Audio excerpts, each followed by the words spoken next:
Yes, there's some of that. Okay. Whenever you're going back in time, and this is every bit as much a time travel movie as it is an X-Men movie,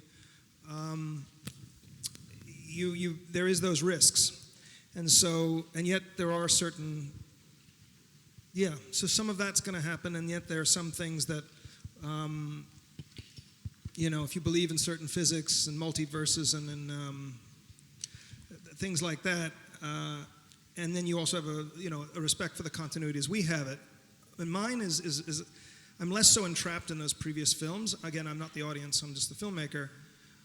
But I do believe in certain continuity that will maintain, but some things will change. Okay. It's the nature of time travel. You go back and mess about, things happen. So that's something that some of those rumors are probably somewhat true. I was just wondering, James, you just alluded to it. Will there be much acting with the younger versions of the characters in the same scene as the older versions? Because if so, that would be good. That would be well good. Will there be interaction?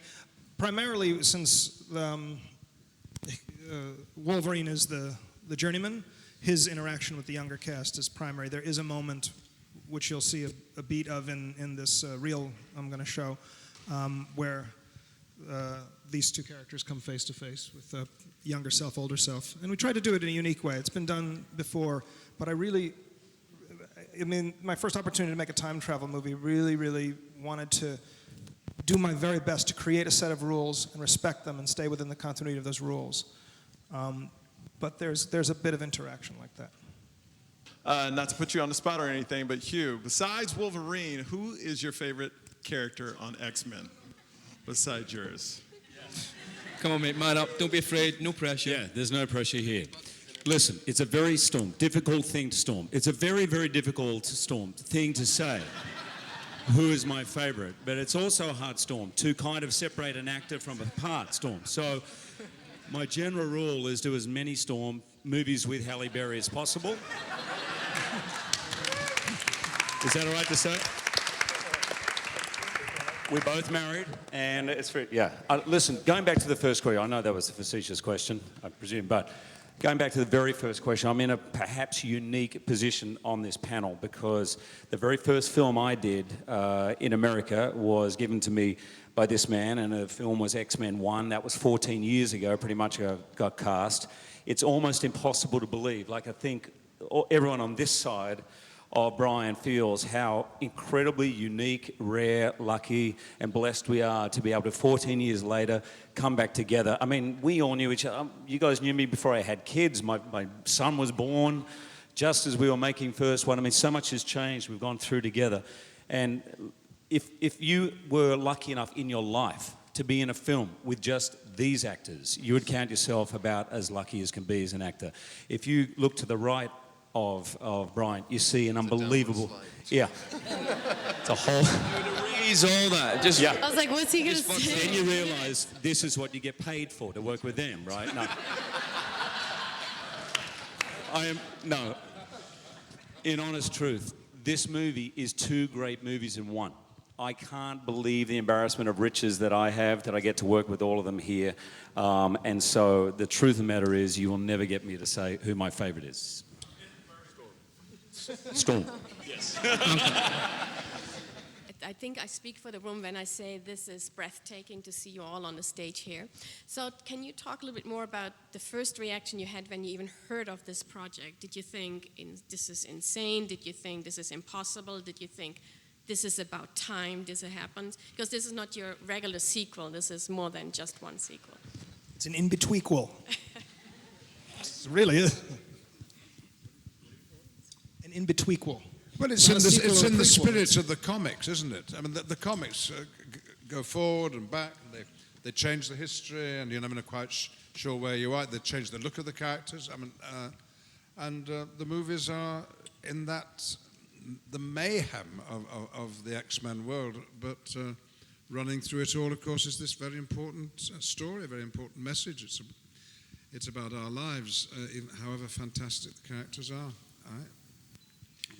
I heard about this movie and I was immediately filled with such sadness, because most of you probably won't recall, but at the end of 3, I was vaporized by Jean Grey.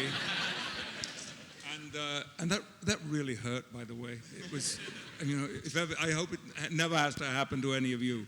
And so my assumption was, well, there's going to be Ian and Ali and you and everybody back, but it won't be me.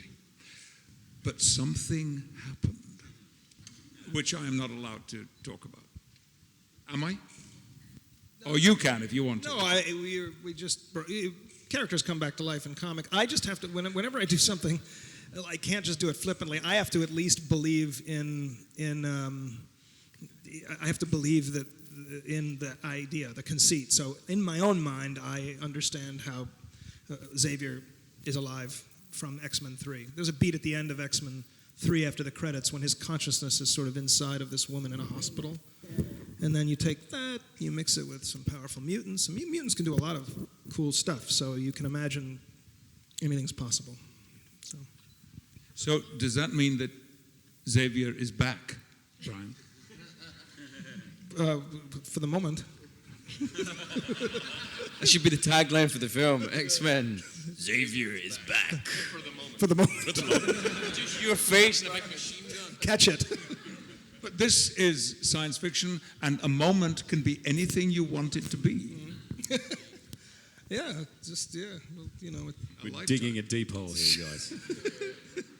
But in seriousness to that, what another thing about this movie that's different from the previous X-Men films is there's a science fiction aspect to it as well. There's technologies. There's the Sentinel program, which is something that's going to be part of the picture.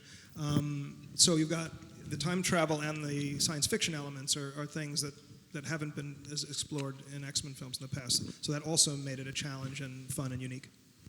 We have time for but one more question. All right. I wanted to ask you guys about the costumes this time around, how you felt in them. There's a lot of 70s gear. You're back in your Storm outfit while pregnant. He hates them. You're basically naked this whole time.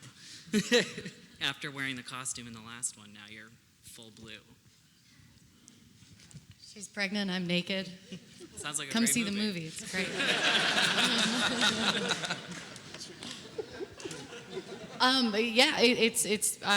We all really love, I can't speak for everybody, but I personally love the 70s. The moments that I do get to wear the 70s clothes, I really enjoy them because I like that time and I like wearing clothes when I can. And then the Mystique stuff, some of the look is a little bit different, but we're still using, same paint.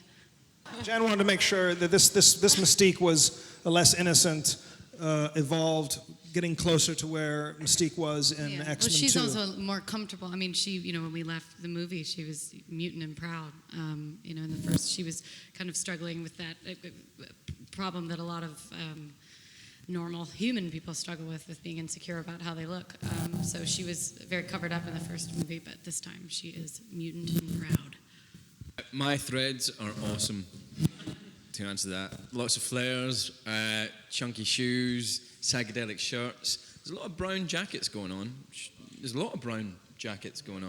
But with very violently coloured psychedelia-inspired shirts underneath. You're going to love it.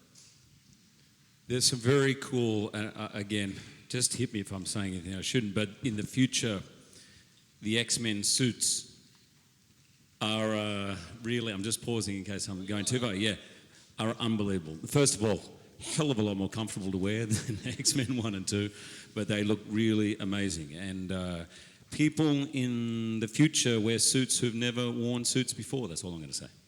Yeah, Louise is pretty amazing, isn't she? She's... and it's a very collaborative thing. That's the one thing that I've sort of found on the project as a whole, not just sort of, through sort of, the clothes that we wear, the sort of Magneto sort of outfit, being on set. Do you get to wear the helmet? Oh, yes. And because the best thing about playing the older Magneto this time, no helmet. You don't like the helmet? No.